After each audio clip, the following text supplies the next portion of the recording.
Yes! Massive, massive win for the Wolves.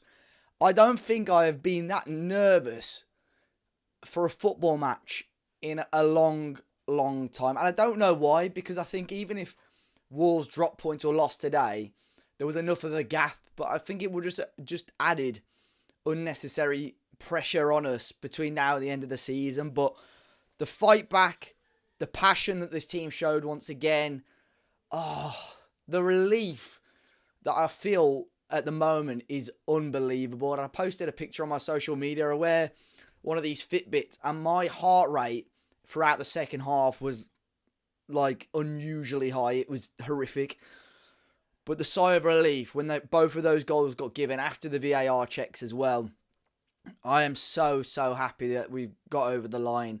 And Vitor and the boys deserve full praise today. I think there were so many obstacles in our way today. Obviously, Cunha suspended, Vitor not on the touchline, which I think has a bigger impact than people expect. Away from home, I don't think the referee for large parts of the game wasn't particularly great. And then going behind, it was such a difficult task today. We made it difficult for ourselves at times, don't get me wrong, which I'll get into, but the relief, the weight off my shoulders at the moment is unbelievable, guys. But obviously it's finished Wolves 1. Ipswich 1, Wolves 2. And I think that's Wolves safe in the Premier League now. Ipswich have got to win 4 of their last 6-7 games, I think now. They've got to get points in at least 5 of them without Wolves returning. So it was monumental, really, that we got something out of this game. I dubbed it on the preview maybe a must-not-lose game. I think a point would have been okay, but a win would have been fantastic. And like I said, it's so hard. And the resilience that Wolves showed to go behind and come back and win the game is fantastic. And Wolves started an unchanged team. I'll flag it up on the screen now, but you know roughly how Wolves have been lining up. And I think Vitor would have been daft to change that up, really. We kept that starting lineup.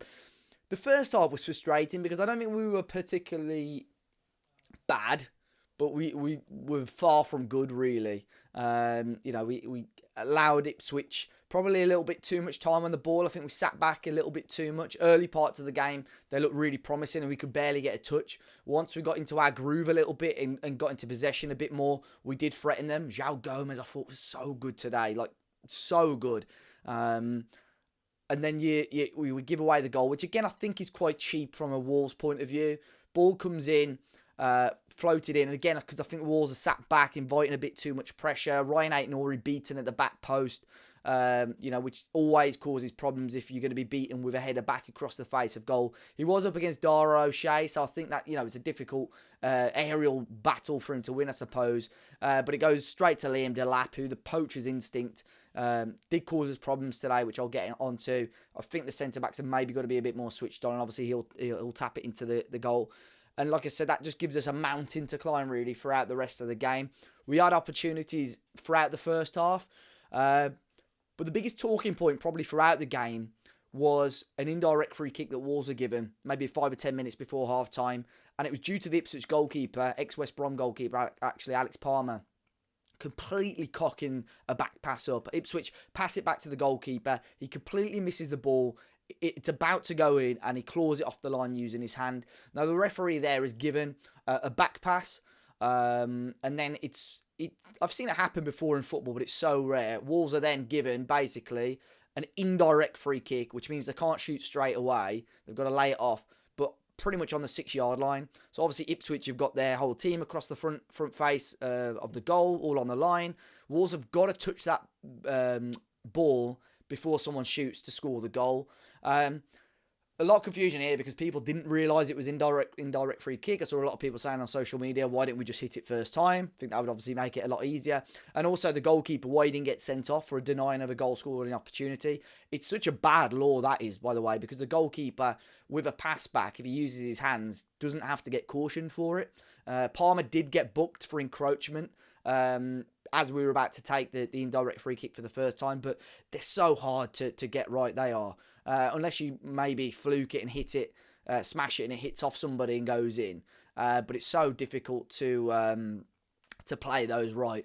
And obviously, I think it was Agbadu that had the strike, and it went out for a corner in the end. And yeah, half time, we grew into the game, and I just felt like Ipswich defensively had been really poor. They hadn't kept a clean sheet in a long, long time. You know, they're winning against Bournemouth, which ultimately put more pressure on this game. That was their first win of the year.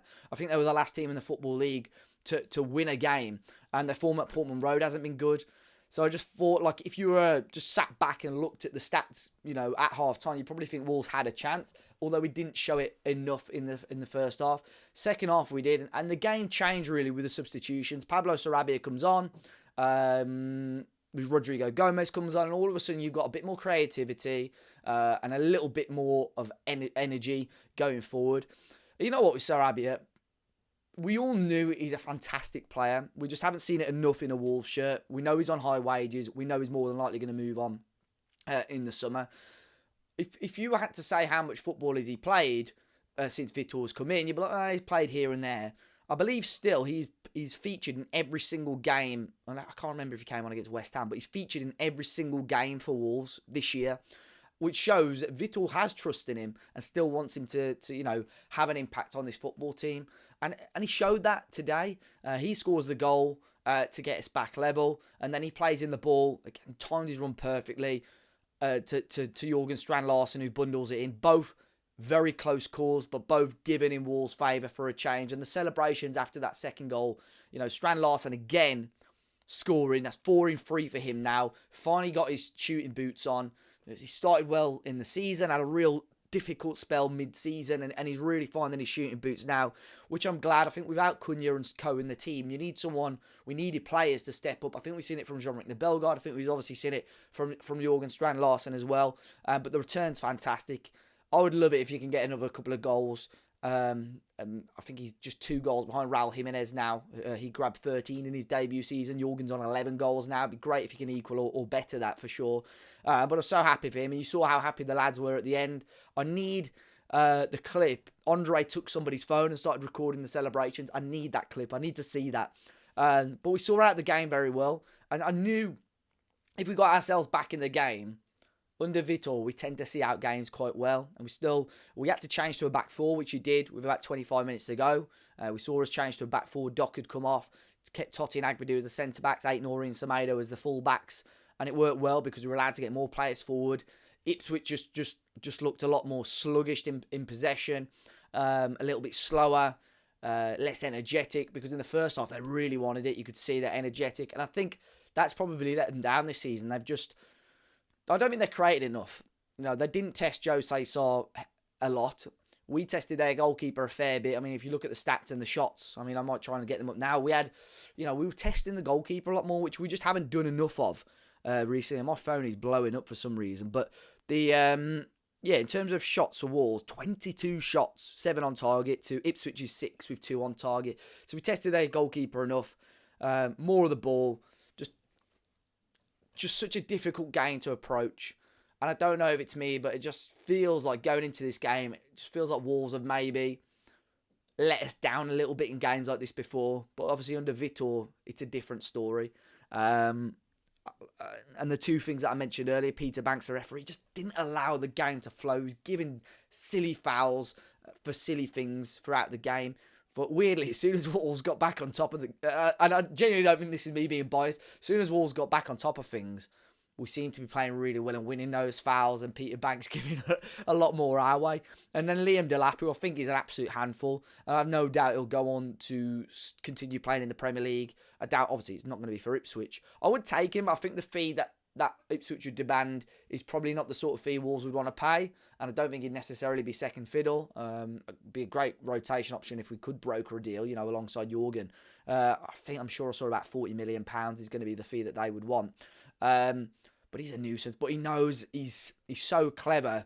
Some of the fouls that he wins, he just jumps into players, wins really cheap free kicks. I suppose for a team down the bottom end of the table, set pieces are a real, you know, if you can take advantage of them with the big centre halves they have, it's maybe a luxury. But I'm so happy. I'm so pleased, so proud of the boys. And like Vitor said, now guys, win the points, go and have your pints. And I think we're safe now, which is crazy. The reverse fixture, you can go and watch it back if you want to. I was saying that I thought we were in a lot of trouble. And ultimately now this fixture, Ipswich and Wolves, has been so monumental, both games in our season. The reverse fixture at Molineux allowed us almost to move Gary O'Neill on, and it allowed us to bring Vitor in, which has completely changed our season. And the fixture today at Portman Road has ultimately secured our survival and our place in the Premier League for next season. But just a huge, huge win. I'm so, so happy. Be sure to hit the like button down below, guys. Subscribe to the channel if you haven't already. Enjoy your weekend, and I'll catch you on the next one.